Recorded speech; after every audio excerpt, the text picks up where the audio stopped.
Legal and law friend, मैं advocate Durga मेहरवानी। आज हम बात कर रहे हैं पत्नी के क्रॉस एग्जामिनेशन के बारे में।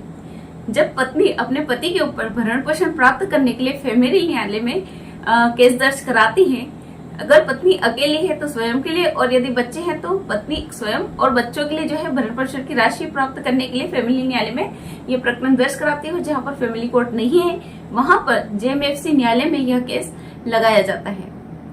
पत्नी अपने दावे में उन सभी बातों को उल्लेख करती है, जैसे शादी कब हुई थी, कहाँ हुई थी, कौन सी दिनांक को हुई थी, शादी के बाद उनका पति और पत्नी का व्यवहार संबंध कैसा रहा, उसके परिवार का संबंध कैसा रहा उसके साथ में, बच्चों का जन्म कब हुआ।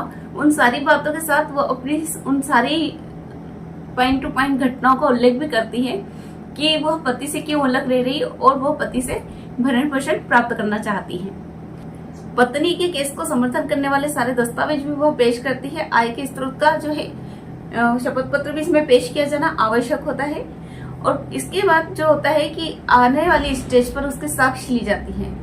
पहले तो पति को एक समन जारी किया जाता है ताकि पति सामने से उपस्थित हो सके, स्वयं उपस्थित हो, या वो अपने वकील के मार्फत जो है कोर्ट में पेश होता है और वकील पत्र पेश कराता है, जवाब दावा पेश करता है। साथ में ही वह उसके जवाब दावे के समर्थन में, उसके केस के समर्थन में वो सारे दस्तावेज पेश करता है, वो सारे प्रूफ उसके साथ पेश करता है जो यह बचाव कर सके कि मेंटेनेंस क्यों नहीं देना है, या पत्नी जानबूझ करके अपने पति से अलग रह रही है।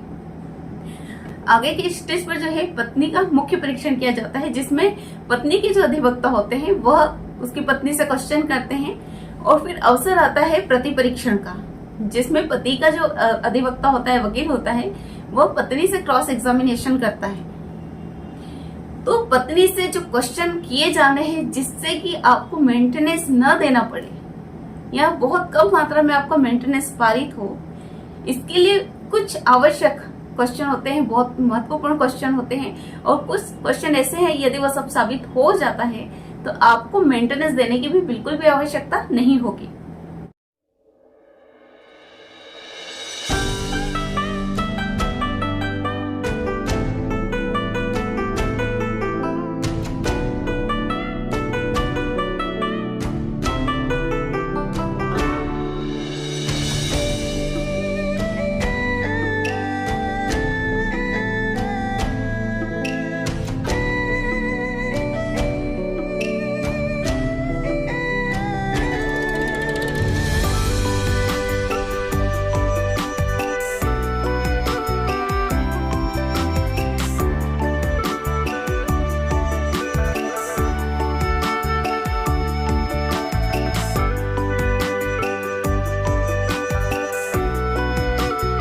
प्रति परीक्षण में पूछे जाने वाले मुख्य प्रश्न आपने यहाँ पर देख लिए हैं। और जो प्रति परीक्षण में अधिवक्ता उसके क्वेश्चंस करता है, उसके आंसर जो हैं उसे जहां तक हो सके प्राप्त कर लेना है ताकि वो रिकॉर्ड हो जाते हैं। यदि महिला कामकाजी है, सर्विस करती है, तो यदि उसने अपने दस्तावेज पेश नहीं किए, जैसे आईटीआर पेश नहीं किया, आधार कार्ड, पैन कार्ड पेश नहीं किया है, या उसने अपनी जो है पे स्लिप पेश नहीं की है, तो उससे आप पूछें कि आपने इसमें पेश नहीं किया है, क्या आप आगे की जो तारीख न्यायालय की रहेगी उसमें आप इसे पेश करेंगे।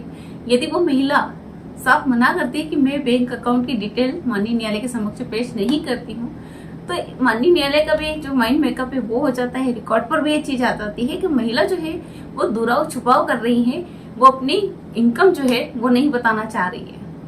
तो इससे बहुत ज्यादा फर्क पड़ता है कि हो सकता है कि उसका मेंटेनेंस का केस जो है वो खारिज हो जाए।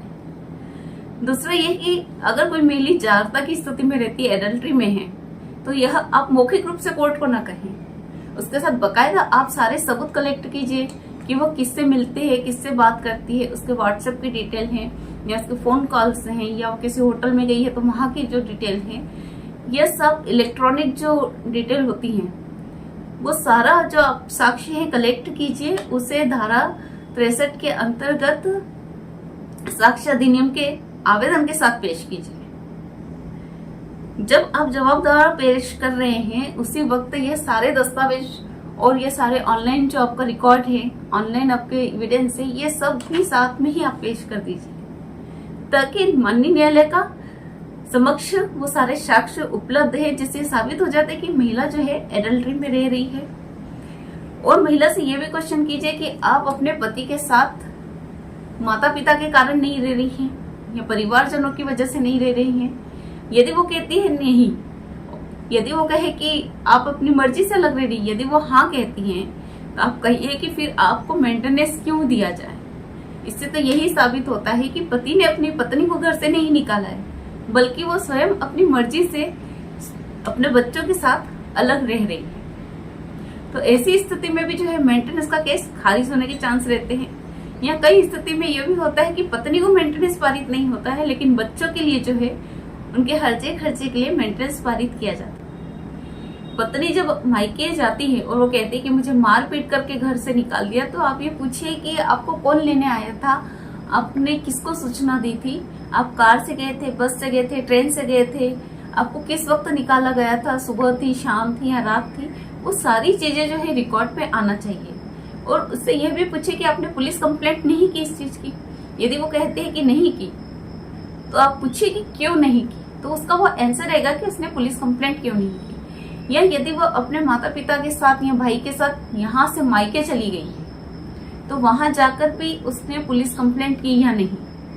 यदि वो कहती है कि नहीं की या वो कहती है कि मैंने की थी, तो ये देखिए कि उसने कितने दिनों के बाद की, उसने तत्काल पुलिस कंप्लेंट क्यों नहीं की। तो इससे भी ये होता है कि ये माइंड मेकअप की वो पति को परेशान करने के लिए जानबूझ करके, सोच समझ करके, उसके बाद उसने दुर्भावना से वो पुलिस कंप्लेंट की, ताकि वो पति से मेंटेनेंस ले सके। उस पर 498 केस जो है वो दर्ज हो सकता है। हमारे बीएनएस में ये सेक्शन चेंज हो गए हैं। इसमें यह बात भी आना चाहिए कि पति की इनकम कितनी है। यदि वो सर्विस में तो रिकॉर्ड पर है। मान लीजिए कि किसी के पति की इनकम जो है 10-20 हजार ही है, लेकिन उसमें मेंटेनेंस के दावे में जो होता है पत्नियां बहुत ही बड़ा चढ़ा करके जो है पति की इनकम शो करती है, ताकि वो अधिक से अधिक जो है मेंटेनेंस प्राप्त कर सके। तो ये चीज भी आपको लेकर के आना है कि कितनी इनकम थी जब शादी हुई, तब आप जानते थे कि वो क्या करते हैं, कितनी इनकम है, उसके बाद ही इनका शादी का रिश्ता तय हुआ था। इनमें जो भी लेन देन की चर्चा है वो भी सारी आ जानी चाहिए। इसमें वो लिस्ट भी आना चाहिए। जब लड़की वाले लड़के को कुछ देते हैं या लड़के वाले लड़की को कुछ देते हैं, तो वो भी सारी जो है लिस्ट होती है वो भी रिकॉर्ड पे होना चाहिए। उस पर भी सारे सिग्नेचर होने चाहिए, उसके भी गवाह पे सिग्नेचर होना चाहिए, ताकि जब इस तरह की स्थिति बनती है तो पत्नी जब है बिना बिल विल पेश किए ये कहती कि हमारे घर वालों ने तो इतना दिया था, मेरा तो गोल्ड भी वहीं पर है, मेरा सारा सामान भी वहीं पर है। और यदि पत्नी कहती है कि मुझे तो मारपीट के एक जोड़ कपड़े में ही घर से निकाल दिया था, तो आपके यहाँ यदि सीसीटीवी कैमरा लगे हुए हैं, तो आप बताइए कि सीसीटीवी कैमरे में अगर अपने 2-4 लगेज लेकर के गई है, तो आप पूछिए उनसे कि आप इस लगेज में क्या ले जा रही हैं। अगर उन्होंने सिर्फ पहने हुए कपड़े में ही आपको निकाल दिया था, आपके बच्चों को घर से निकाल दिया था, तो वो सारी चीजें जो है रिकॉर्ड पे रहेंगी। तो ये महत्वपूर्ण जो क्वेश्चन थे मैंने उनके बारे में आपको यहाँ बताया। उम्मीद है कि आपको मेरा ये वीडियो जरूर से पसंद आया होगा। तो जरूर से आप इसे लाइक कीजिए, शेयर कीजिए, कमेंट्स कीजिए और मेरे चैनल को सब्सक्राइब कीजिए। धन्यवाद।